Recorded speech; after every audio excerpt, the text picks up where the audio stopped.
Assalamualaikum warahmatullahi wabarakatuh.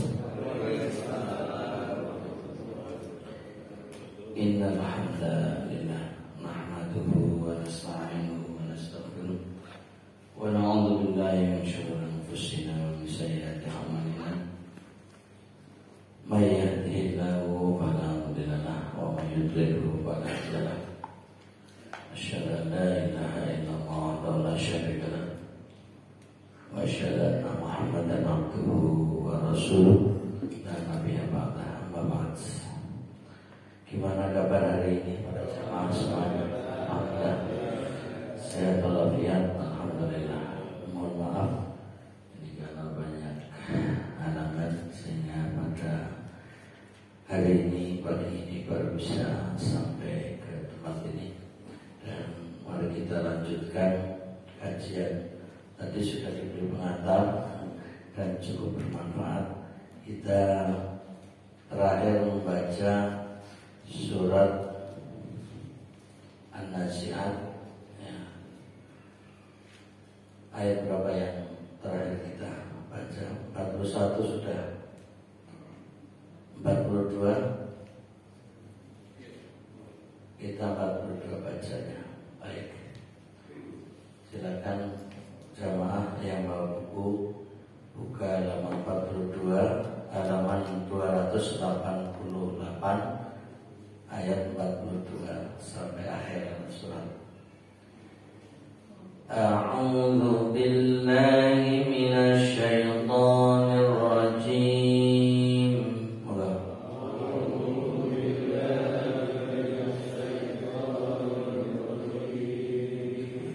Yas'alunaka 'anis sa'ati ayyana mursaha.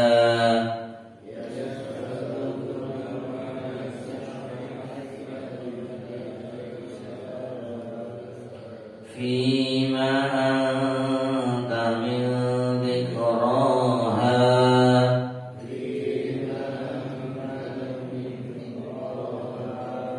ila ila rabbika muntahaha.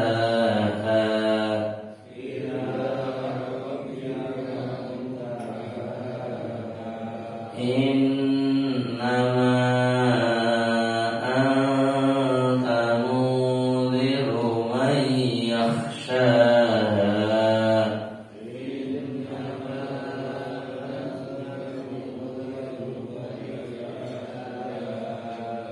Ka'annahum yawma yarawnaha lam yalbathu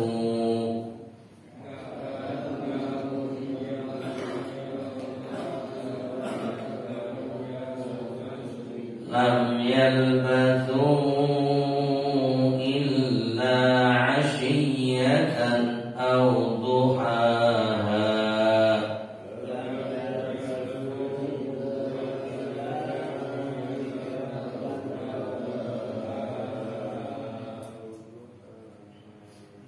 Alhamdulillah kita baca ayat-ayat terakhir dari surat An-Nazi'at yang ini merupakan kelompok ayat yang ke-6 setelah kita baca ayat-ayat sebelumnya. Jadi kita ulangi lagi poin-poin surat An-Nazi'at ini. Kalau kita kelompokkan itu dari ayat 1 sampai ayat 4 ya. Itu sebagai gambaran tugas malaikat. Kemudian dari ayat 6 ya sampai ayat 20 ya sampai ayat 19 ya atau ayat 26 itu bicara tentang kondisi manusia saat kiamat. Kemudian pada ayat 27 sampai ayat 14 betul. Kemudian dari ayat 15 sampai ayat 26 bicara tentang kisah Nabi Musa alaihissalam berhadapan dengan Fir'aun. Kemudian dari ayat 27 ya sampai berapa? 33 itu bicara tentang alam semesta ciptaan Allah. Kemudian kelompok yang kelima dari ayat 34 sampai 41 ya, balasan manusia dan jin setelah kiamat. Nah ini yang terakhir ya, kelompok 6 bicara tentang waktu kiamat. Ya, jadi di sini sebuah pertanyaan yang besar, pertanyaan yang cukup berat untuk menjawabnya adalah pertanyaan orang kafir. Yas'alunaka 'anis sa'ah. Orang-orang kafir bertanya kepadamu Muhammad, ayyana mursaha. Ya, jadi bertanya tentang hari kiamat, kapankah terjadinya? Ini pertanyaan sebenarnya wajar, tapi jawabannya berat. Karena hakikatnya kiamat itu rahasia ilahi, hanya Allah ya yang tahu jawabannya, dan ini tetap dirahasiakan. Dan pada ayat 43 malah justru fima anta min dzikroha, siapakah kalian maka dapat menyebutkan waktunya. Jadi artinya Allah memberi jawaban malah dengan pertanyaan. Jadi ditanya ya Nabi Muhammad SAW untuk menjawab pertanyaan, diajari Allah dengan pertanyaan lagi, fima anta min dzikroha, atau Allah sepertinya menegaskan kepada Nabi Muhammad, siapa engkau maka dapat menyebutkan waktunya. Jadi hanya manusia yang tentunya tidak akan mengetahui ya, siapa engkau. Jadi maka kemudian Allah pada ayat 44 ini memberi penjelasan, ila rabbika muntahaha, kepada Rabbmu lah dikembalikan kesudahannya, ketentuan waktunya. Jadi sampai Nabi Muhammad SAW tidak punya hak untuk menjawab waktu terjadinya kiamat. Dan ini tidak membuat kurang imannya seseorang.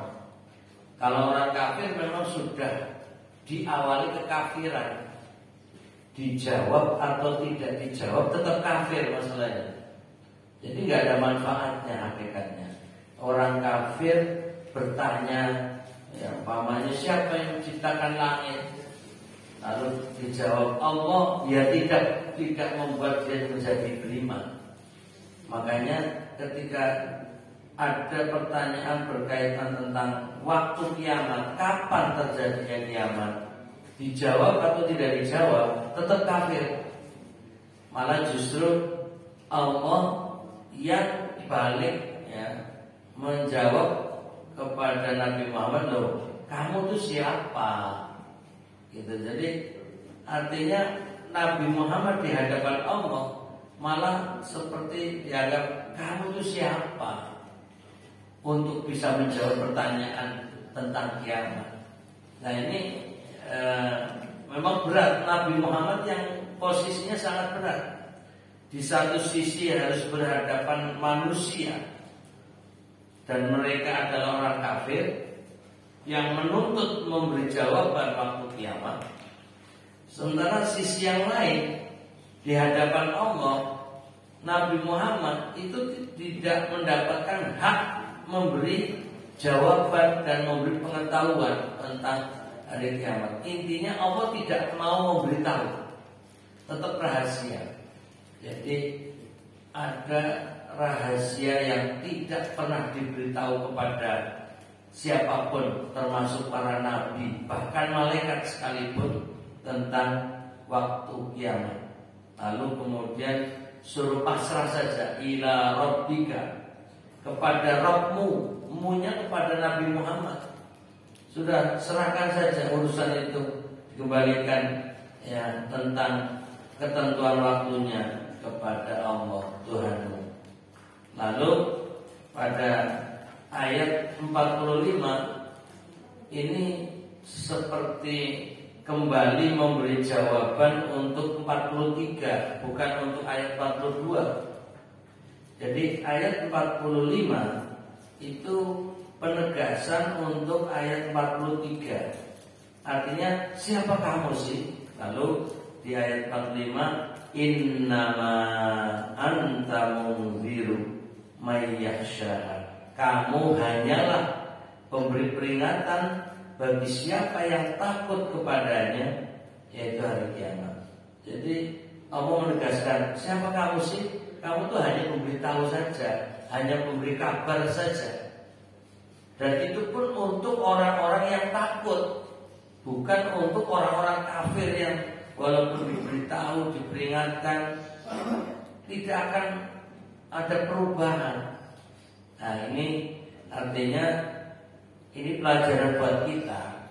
Ada hal-hal yang mungkin kita nggak bisa menjawab.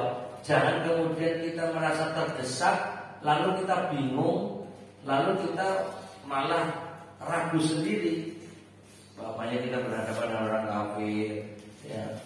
Kamu tuh cerita tentang akhirat, memang kamu pengalaman? Itu mah hanya ramalan-ramalan orang masa lalu saja. Kita nggak usah kaget menghadapi omongan seperti itu, ocehan orang kafir. Kita, ya saya yakin, saya percaya, dan itu ada dalam Al-Quran sebagai keterangan apa yang akan terjadi di akhirat. Memang pengalaman, yuk kita mau berpengalaman, tapi kita yakin bahwa itu akan terjadi. Sudah, kita nggak usah memperpanjang perdebatan menghadapi orang kafir, karena membuang-buang waktu, ya, menyia-nyiakan, ya, dan bisa mengganggu ketenangan dan ketentraman keimanan kita. Jadi sekelas Nabi saja seperti ditegur Allah dalam hal melayani pertanyaan orang kafir. Jadi ada waktunya kita menghindar, mengelak berhadapan dengan orang kafir. Jadi tidak selamanya pertanyaan orang kafir itu mesti dijawab. Walaupun kemudian mereka membuli, mereka melecehkan, menghina, toh mereka tetap kafir, gak masalah. Jadi jangan kemudian, wah kita orang Islam gak bisa menjawab pertanyaan orang kafir, lalu merasa kalah, merasa salah, merasa minder. Tidak usah. Nabi Muhammad SAW ditanya orang kafir, kapan waktunya hari kiamat, Nabi tidak menjawab. Dan malah diingatkan Allah, kamu itu siapa? Mau menyebutkan waktunya. Jadi malah di hadapan Allah dia ditegur, udah, kamu itu siapa? Kamu itu hanya mengabarkan saja. Dan mengabarkannya kepada orang yang mau iman atau orang yang sudah beriman. Orang yang dengan diberitahu mereka akan tambah yakin. Tapi kalau berhadapan dengan orang-orang kafir, ya, mereka itu tidak akan berubah, ya. Kalau dalam Al-Baqarah itu kan ada a'angdartahum am lam tundirhum la yu'minun. Itu satu prinsip kita untuk menjadi pedoman berhadapan dengan orang kafir.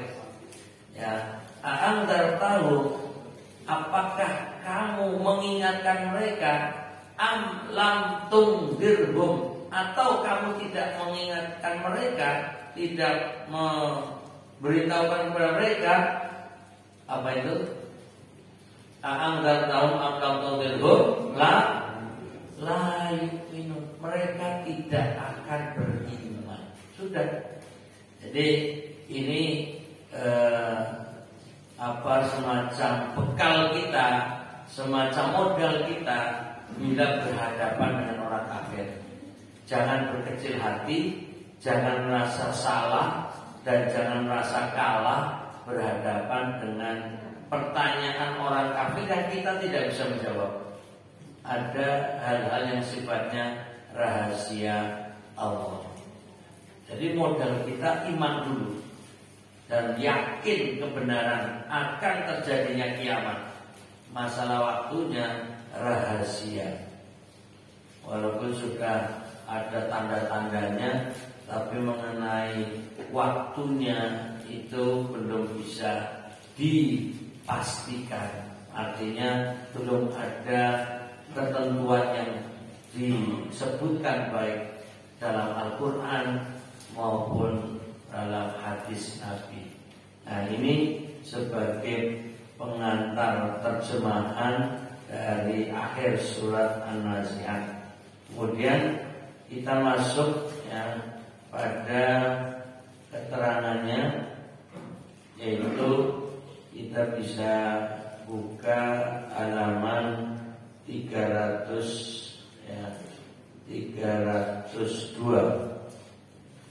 Jadi akhirnya Al-Quran ya, menjawab pertanyaan-pertanyaan orang-orang musyrik, yaitu mereka yang apabila mendengar gambaran tentang kengerian-kengerian pada hari kiamat, lalu mereka bertanya kepada Nabi Sallallahu Alaihi Wasallam, kapan saat terjadinya kiamat? Dengan pertanyaan tadi, yas'alunaka 'anis sa'ati ayyana mursaha. Mereka bertanya kepada Muhammad tentang hari kiamat, kapankah terjadinya? Lafal sa'ah dalam pengertian bahasa Arab adalah sebagian dari waktu. Nah, ini sudah menjadi bahasa Indonesia saat. Nah, jadi saat itu kalau dalam bahasa Indonesia saat. Nah, saat itu menunjukkan waktu. Dan dalam bahasa Arab sekarang digunakan as-sa'ah, artinya jam. Jadi asal usul kata sa'ah menunjukkan waktu. Kemudian dalam bahasa Indonesia juga diambil sebagai bahasa komunikasi saat. Tapi kemudian kata as-sa'ah diambil untuk istilah hari kiamat. Ya, jadi awal mulanya as-sa'ah itu waktu, tapi kemudian diambil menjadi istilah dalam Al-Quran sebagai hari kiamat. Dan as-sa'ah untuk bahasa Arab model sekarang itu diambil untuk istilah jam, untuk menunjukkan waktu. Jadi satu kata ada pendekatan bahasa, ada pendekatan istilah, ada istilah Al-Quran, ada istilah bahasa Arab sekarang, ada istilah bahasa Arab yang digunakan dalam bahasa Indonesia. Ya, ini belum waktunya suruk ya, baru turun, masih kita kenakan sampai jam 6, boleh? Ya, insya Allah. Kita lanjut dulu. Kemudian pengertian ini berkembang, maka jadilah sebagai petunjuk bagi bilangan waktu yang berjumlah 60 menit atau 1 jam. Nah, ini maksudnya as-sa'ah yang tadinya artinya waktu, ya, kemudian digunakan menjadi hari kiamat, lalu di masa sekarang digunakan untuk waktu jam, ya. Bahkan dipakai pula untuk nama alat penunjuk waktu satu, yaitu jam. Al-Quran memakainya dalam bentuk yang khusus, yaitu tidak memakainya dalam bentuk nakirah. Maksudnya nakirah adalah kata yang tanpa al. Jadi dalam bahasa Al-Quran tidak menggunakan sa'atun. sa'atan, sa'atin, tapi pakai as-sa'ah. Jadi pakai al. Jadi tidak nakiro, selalu pakai al. Sehingga kata sa'ah dalam Al-Quran bermakna sebentar. Nah ini sebentar itu tadi seperti bahasa Indonesia, saat, sesaat, itu sebentar, sesaat. Serta tidak ada kaitan dengan ketetapan lainnya seperti dengan menit atau detik. Jadi kata as-sa'ah dalam Al-Quran tidak berkaitan dengan jam, ya. Tapi di sini selalu menunjukkan hari kiamat yang pakai al, dan artinya adalah sesaat, ya, sebentar. Dan bahasa Indonesia luar biasa. Para ulama terdahulu yang komunikasinya bahasa Arab, yang mereka juga memahami Al-Quran, menjadikan bahasa Indonesia tanpa kita sadari. Jadi saat itu diambil dari bahasa Al-Quran yang aslinya bahasa Arab untuk komunikasi kita. Jadi diam-diam kita tuh ngomong Arab, bahasa Al-Quran kan keren. Sesaat lagi waktunya syuruk. Nah itu kan sesaatnya itu bahasa Arab. Waktu juga bahasa Arab, syuruk juga bahasa Arab. Jadi kita ngomong Arab sebenarnya. Sesaat lagi, ya, kita masuk waktu syuruk. Nah itu sudah ada 3 kata bahasa Arab, tapi kita paham. Ya, sebentar lagi kita akan kedatangan waktu matahari sudah tinggi dari waktunya terbit. Nah ini namanya kalau terjemahan dari kata tadi saat. Selanjutnya, sehubungan dengan hal ini, Allah Subhanahu wa taala telah berfirman, "Fa idza jaa ajaluhum la yastakhiruna sa'atan wa la yastaqdimun." Maka apabila telah tiba waktu yang ditentukan bagi mereka, tidaklah mereka dapat mengundurkannya barang sebentar pun, dan tidak pula mendahulukannya. Coba perhatikan perbedaan kata as-sa'ah pakai al dengan sa'ah tanpa al dalam Al-Quran.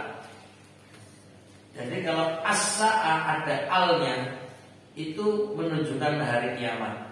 Tapi ketika sa'ah, sa'atan, sa'atun, sa'atin tanpa al, nah ini kita coba pahami. Bila Al-Quran memakai lafal sa'ah dalam keadaan tadi ini dalam keadaan makrifah, yaitu memakai al pada permulaannya sehingga menjadi as-sa'ah, maka itulah yang dimaksud dengan hari akhirat atau hari kiamat. Sementara kalau tidak pakai al, itu menunjukkan waktu tadi sesaat. Jadi ini posisi keterangannya agak terbalik. Jadi kalau yang tanpa al atau nakiro tadi sa'ah seperti dalam surat An-Nahl ayat 61, ini artinya sebentar, sesaat, ya. Jadi bahwa kematian seseorang tidak maju, tidak mundur, tidak maju sesaat pun, ya, sedetik pun. Ya. Jadi dalam surat An-Nahl yang kita baca, la yastakhiruna sa'atan wa la yastaqdimun, tidaklah mereka dapat mengundurkannya barang sesaat pun, ya, sebentar pun, dan tidak pula mendahulukannya. Ini berkaitan dengan ajal. Ajal itu artinya tiba waktu kematian. Jadi tidak akan ada perubahan sebagaimana yang sudah ditulis dan ditetapkan. Jadi kita sebenarnya lagi memahami kata as-sa'ah, pendekatan bahasa dan pendekatan istilah, ya, lughatan wastilahan. Jadi secara lughah bahasa, hakikatnya kata sa'ah itu waktu, ya, yang tanpa al, tapi begitu pakai al itu untuk menunjukkan yaumul kiamah, yaitu hari kiamat. Itulah cara kita membedakan kata di dalam Al-Quran. Ketika mendapati kata kok pakai al, ini mesti kiamat. Kalau nggak pakai al, ini waktu. Nah, jadi ini untuk membedakan keduanya di dalam Al-Quran. Pengertian hari kiamat berbeda dengan hari-hari atau waktu-waktu lainnya, karena hari itu adalah hari keputusan, peradilan yang suasananya berbeda dengan tatanan semesta alam yang ada sekarang. Semuanya telah berubah akibat kejadian yang sangat hebat dan dahsyat, yaitu hari kiamat. Selanjutnya kita baca pada ayat berikutnya. Orang-orang kafir bertanya tentang saat terjadinya hari kiamat. Maka sebagai jawabannya diungkapkan oleh firman-Nya, Fima anta min dzikraha ila rabbika muntahaha. Siapakah kamu? Maka dapat menyebutkan waktunya, kepada Rabb-Mu lah dikembalikan kesudahannya atau ketentuan waktunya. Tiada gunanya bagimu, hai Muhammad, menyebutkan dan menanyakan tentang waktu hari kiamat, karena sesungguhnya Allah telah memilihnya hanya untuk dirinya sendiri. Jadi ini rahasia Allah tentang waktu kiamat yang tidak dibocorkan kepada nabi sekalipun, kepada malaikat sekalipun. Hanya Dia sendirilah yang mengetahuinya. Maka janganlah kamu menyibukkan dirimu dengan persoalan ini. Untuk itu Allah Subhanahu wa taala berfirman, Innama anta mundhiru man yakhshaha. Kamu hanyalah pemberi peringatan bagi siapa yang takut kepadanya. Jadi kesimpulannya, Allah tidak memberitahukan untuk menjawab pertanyaan orang kafir. Ini rahasia Allah, tidak bisa dibongkar, tidak bisa dibocorkan. Dan Allah menegaskan, engkau Muhammad hanyalah sebagai pemberi peringatan. Dan ini pun ditempeli kata-kata mayyahsha, yaitu bagi siapa yang takut kepadanya. Dalam bahasa Arab ada istilahnya mudhaf dan mudhaf ilaih. Nah, di sini ada kata mundhiru, yaitu orang yang memberi peringatan, statusnya sebagai mudhaf, yaitu kata yang nanti disandarkan kepada kata berikutnya. Jadi mayyahsha, yaitu orang yang takut kepadanya, yaitu takut kepada hari kiamat, itu menjadi mudhaf ilaihi yang dinisbahkan. Artinya Allah ini menegaskan bahwa engkau adalah pemberitahu atau pemberi peringatan kepada orang yang takut kepada hari kiamat. Kalau orang kafir tidak takut, orang kafir tidak percaya, orang kafir menolak, maka nggak usah diperingatkan, nggak masalah. Tidak bersalah, tidak berdosa engkau hai Muhammad kalau tidak menjawab pertanyaan orang kafir. Jadi malah Allah memberi semacam keringanan kepada Nabi Muhammad, sudahlah, nggak usah diurus orang kafir itu. Kalau tadi ayat yang sudah kita baca dalam surat Al-Baqarah tadi, a'andzartahum am lam tunzirhum la yu'minun. Mau kamu kasih tahu, mau kamu takut-takuti mereka, beri peringatan mereka atau tidak, sama saja la yu'minun, mereka tidak beriman. Kemudian tugas Muhammad ialah memperingatkan orang yang di dalam kalbunya, dalam hatinya merasakan adanya kenyataan hari kiamat itu. Karena itu lalu dia takut kepadanya dan beramal untuk bekal menghadapinya.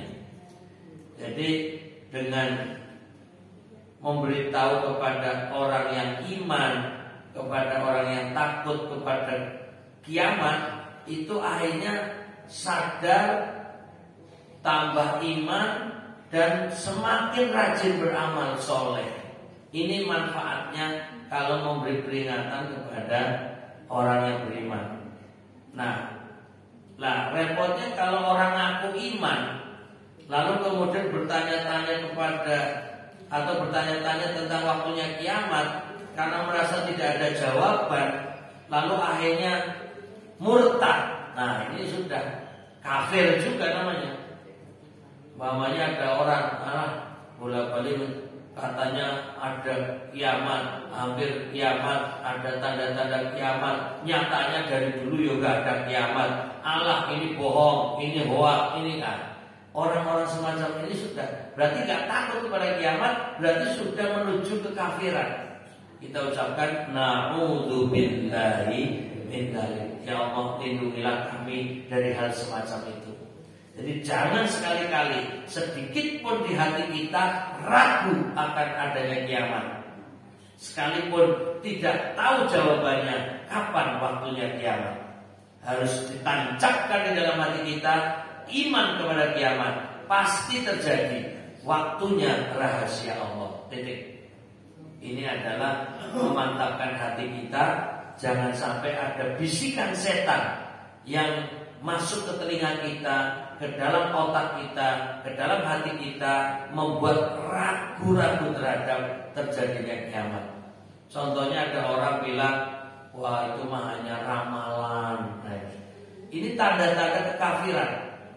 Walaupun kalau dibuka KTP-nya Islam, walaupun dia tokoh nasional, walaupun dia seseorang anak orang hebat sekalipun, ya, dia tetap menggambarkan ini punya tanda-tanda kekafiran. Kalau mengatakan bicara kiamat hanyalah ramalan, bicara kiamat hanyalah khayalan, bicara kiamat itu omdom, omong dua. Nah ini sudah gak usah dilayani, gak usah kita menyibukkan menghadapi orang semacam itu.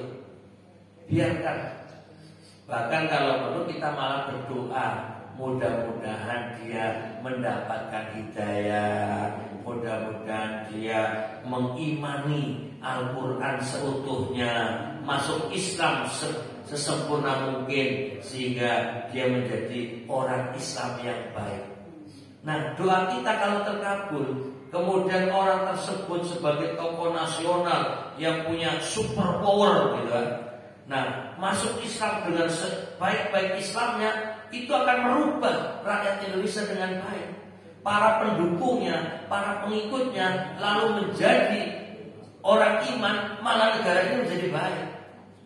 Makanya ada sebagian para juru dakwah masa lalu itu datangnya ke para penguasa, datangnya ke para pemimpin. Apa?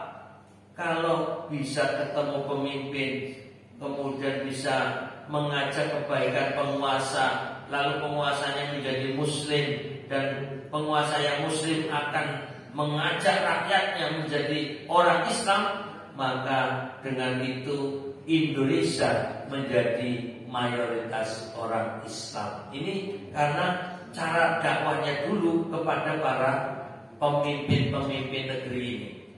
Maka kalau ada seseorang yang tanda kutip tokoh nasional, punya power di tengah masyarakat, walaupun dia masih kafir atau yang muslim tapi masih ragu-ragu dalam Islamnya, kita doakan saja. Kalau berani kita datang mengajak kebaikan, nah itu lebih baik daripada kita mendebat, daripada kita ribut-ribut. Nah ini membuang-buang waktu, menyia-nyiakan waktu kita. Dan akhirnya ini digambarkan selanjutnya, Al-Quran menggambarkan kedahsyatan, ya. Jadi kedahsyatan dan kengerian yang terjadi pada hari kiamat itu melalui firman-Nya. Ka'annahum yawma yarawnaha lam yalbathu illa 'ashiyatan aw duhaha. Pada hari mereka melihat hari berbangkit itu, mereka merasa seakan-akan tidak tinggal di dunia, melainkan sebentar saja di waktu sore atau pagi hari. Karena besarnya pengaruh yang menimpa jiwa manusia pada hari itu, maka terasa kecillah oleh mereka kehidupan di dunia dan peristiwa-peristiwanya bila dibandingkan dengan hari berbangkit. Seakan-akan umur mereka yang panjang dan yang mereka alami dalam kehidupan dunia, dan termasuk pula kelezatan dan perhiasan serta harta bendanya, semuanya terasa sebentar saja. Kehidupan yang cukup panjang di dunia, ya, tergambarkan di mata mereka seakan-akan hanya sesaat pada malam hari atau siang hari bila dibandingkan dengan keadaan pada hari kiamat dan kehidupan pada hari akhirat. Maka apakah hanya karena kehidupan dunia dan kenikmatannya yang sedikit itu manusia mengorbankan akhiratnya yang abadi? Alangkah bodohnya orang yang berbuat demikian, dan alangkah celakanya dia bila tersesat dan tidak mengetahui hakikat keberadaannya di muka bumi ini. Inilah kalimat-kalimat terakhir bahwa betapa celakanya dan alangkah bodohnya orang yang tidak menyiapkan untuk kehidupan akhirat yang lebih abadi. Fatazawwadu fa inna khairaz zadi taqwa. Berbekallah, sesungguhnya sebaik-baik bekal adalah takwa. Mudah-mudahan kita golongan orang yang takwa, husnul khatimah, ahlul jannah. Rabbana atina fid dunya hasanah wa fil akhirati hasanah wa qina adzabannar. Amin amin amin ya rabbal alamin. Wa billahi taufiq wal hidayah. Assalamualaikum